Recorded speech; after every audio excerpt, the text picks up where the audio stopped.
Let's imagine you get out of bed in the morning and you've no real idea of what you want to do. No specific intentions for your day. So you wander into the kitchen and you're not really hungry. So you wander off to the garden and there's not really a lot to do out here, and you wander into the garage and it's probably not a good idea to go for a drive barefoot and in your underwear. So what are you really doing? The answer is not a lot other than just wandering around aimlessly. The reason that you're in this situation is because you just started doing stuff without any real plan, any real intention, any idea of where you were going or what you wanted to do.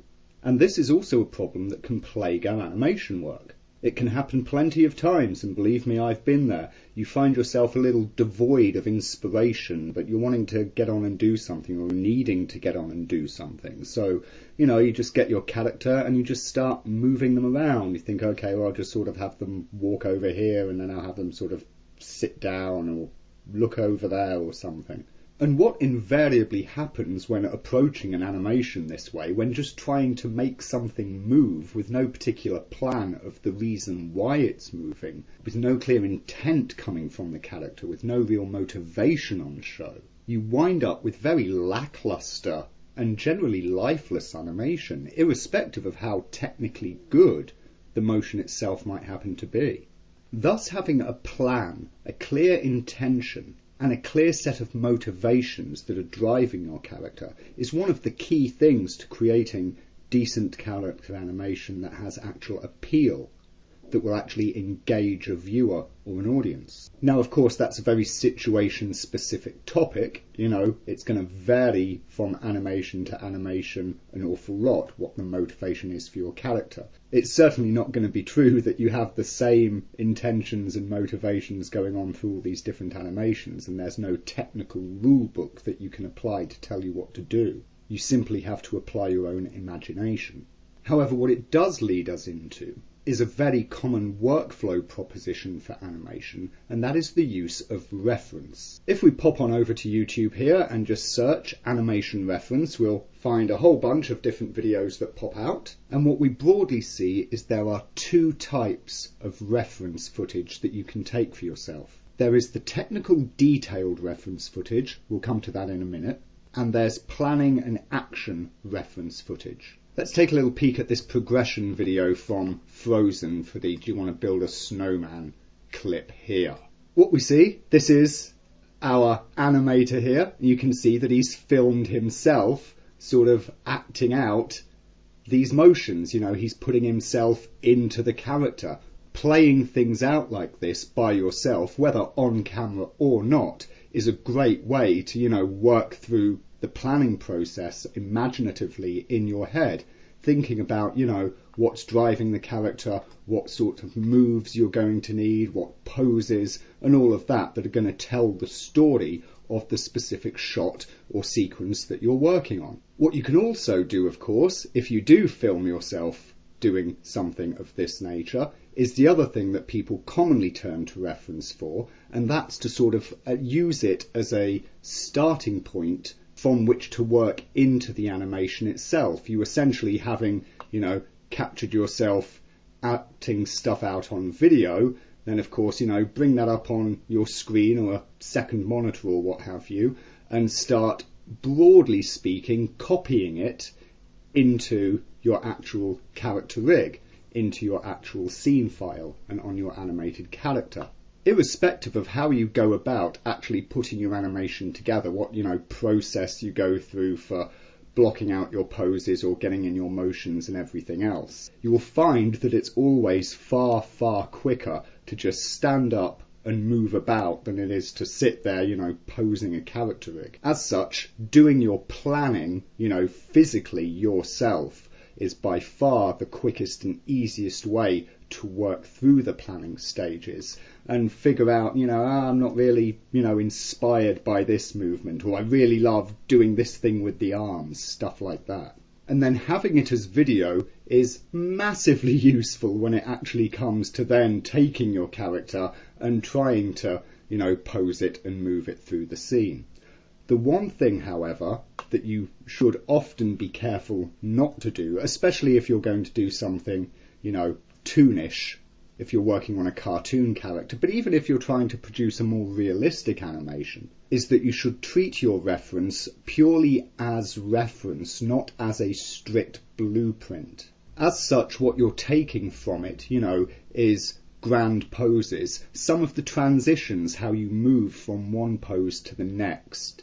You can take cues on timing of actions, how long a hold needs to be held for, or, which moves should be, quick and snappy versus those which should be soft and flowing and so on and so forth. What you really don't want to do is to just go slavishly trying to copy it frame by frame by frame. Of course, often what you'll find is the way that you do pose and move your own body, and sometimes the way that you're limited in how much you can pose or move your own body, will be very different from the kind of articulations that are available to the character you're working on. Hence, if you do just take your reference footage and just try and make a perfect copy of it with your animated character, you'll often lose something. You'll miss opportunities for, making things slightly different on the character, for shifting timings around, or, exaggerating poses, or perhaps underplaying certain transitions. As such, working with this kind of reference, even if it is without a camera and just sort of, moving around and recording thoughts in your own head, for the planning process as a kind of a blocking process for where your animation is going, is hugely important and will give you a great head start on producing better animation. The other kind of reference then that we commonly use is this very technical reference, where we're trying to understand a specific, body mechanic that goes on within a certain type of movement or creature or character. You see, of course, in this video what we have is this, it's slow motion, of course, and it's also got this grid worked over it, so as you can see great detail in what's happening during a walk cycle. Again, you wouldn't want to take this and just try and copy it perfectly. Why? Because different characters will have different gaits. Maybe you're doing a short-legged character. Maybe you've got a big, long, lanky-legged character. Maybe you're doing a male or a female or an alien. What you're looking for in this type of reference is, the specific sort of key pose details of, where the major poses are and where the major transitions fall, whilst picking up certain cues on timing and spacing from them. This becomes extra important when we get onto creature and animal animation. Human animation, we have a far better natural, instinctive idea of how things move. One, because we're watching people moving around us all the time. We've been watching them our entire lives. And also, of course, because we ourselves move around as humans, have been doing so our entire lives. Just sort of using your own imagination and instinct and just sort of trying to cobble something together can often, wind up giving you something that's at least halfway correct. However, with creatures and animals, although we may have observed them over time and we may, have ideas in our head about how they move, sometimes those ideas are wrong if we haven't really studied their motions in any kind of depth. There's a great and oft-cited example of why this is so important to go through, which is the animation of the owl in the very first Harry Potter movie. I've had a look around to try and find the specific shot. Unfortunately, I couldn't. The one that's most telling is it's a shot out in the courtyard where Harry has the owl, and there's this, crane camera view from above, and as the owl flies away, the camera sort of tracks with it, and we see, Harry disappearing down into the distance as the camera pulls up. Anyway, the thing that happens during that is we have, our owl-like creature here, and the owl is flying and flapping its wings, and you've got the wings are up and they come down and push backwards, propelling the owl forward, and then they come back up again like this. And so what we wind up with is this sort of flight cycle, something like this, as the owl is flying up into the air. No big deal, all well and good, except that it's not. This is not how birds actually move their wings in flight.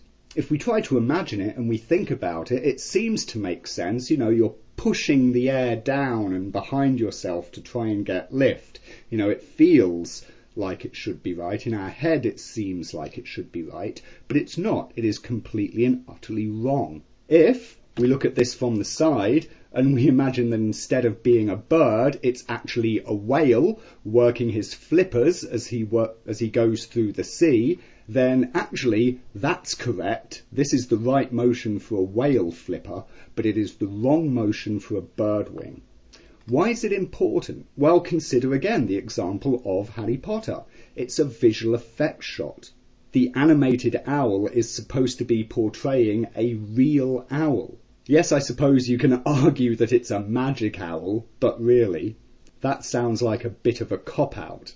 It's important, of course, because in the context of a visual effects shot, you need to create a suspension of disbelief for the audience. Now, it's only going to be, you know, an animator or someone who is particularly knowledgeable about the flight mechanics of birds who's going to sit there in the cinema, see that shot and immediately go to themselves, oh, that's wrong. But even your common everyday audience member is going to see that shot and something may often feel wrong about it to them. They won't be able to tell you exactly what it is. They'll just have this sort of sense in the back of their mind that it somehow looks a bit fake. Why? Because they've seen birds in flight, you know, either in real life or on TV or anything else, and they've got this vague memory of, you know, how they look, even if they don't know or remember the specific mechanics of it. And then when they see this kind of flight taking place, it's close, but it's not quite the right sort of match. Something feels wrong. It's kind of an uncanny valley sort of situation. However, had the animator who produced it taken more time to do his research and look up his reference of exactly how such creatures fly, how they work their wings, how they attain lift and everything else, then chances are he would have animated it properly and correctly. The overall lesson to take away from this is that poor planning, or lack of any plan, often leads to poor results. Creating our own reference of things can often help us with the planning process as we work through moves and motivations and just work through space in our minds. And turning to proper reference on specific issues of body mechanics of different types of creatures that we may need to animate, and making sure that we research those details properly, will enable us to create animations that actually have the correct kinds of movements and timings and mechanics present in them. Bringing all three of these things together when we approach animation will always lead to much more successful, much more appealing and much more interesting final product